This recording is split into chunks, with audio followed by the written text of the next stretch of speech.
नाम संजय शंकर कीर. पहिल्यापासून मातीचेच करतोय आम्ही. माझं काम आहे हे माझ्या वडिलांपासूनच आहे.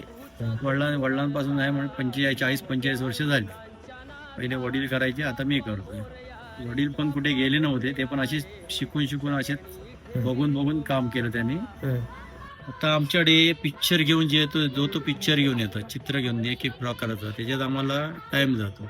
यात एक बनवायला चित्र गेलं तरी 2 ते 3 दिवस जातात मातीमध्ये. सुकायला परत 15-20 दिवस ऊन असेल तर सुकायला वाऱ्यावर 15 दिवस तरी जातात एका मूर्तीला. आणि साधं साच्याचा मॉडेलचा असेल आमच्याकडे, डायचा वगैरे असेल तर एका दिवसात 1 पीस होतो.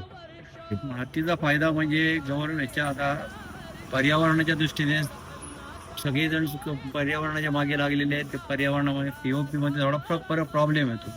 ही माती कशी पटकन विरघळते पाण्यामध्ये, त्याच्यामुळे फक्त एवढंच की हा महाग पडतो. काम मेहनत तेवढी असल्या कारणाने महाग पडतो. पीओपी स्वस्त पडतो, एवढंच.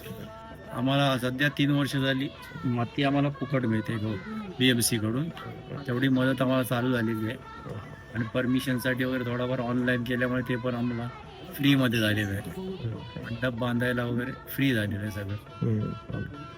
कॉस्ट पीओपीच्या याच्यात 4 पट होते. पीओपी समजा 2000 असेल तर ही 8000 होते.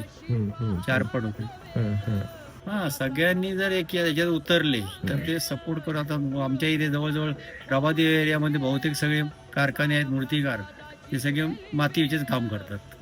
म्हणजे असे सगळ्या ठिकाणी जर झालं, पण ते सगळं होऊ शकत नाही. कारण का प्रत्येक ठिकाणी एवढं काय गव्हर्नमेंट पण एवढं आम्हाला जागा जवळजवळ 4-5 महिने जागा द्यायला लागेल त्यांना. एवढी काही देऊ शकणार नाही परत. त्याच्यामुळे सगळेजण एवढ्या ह्याच्यात उतरू शकत नाही.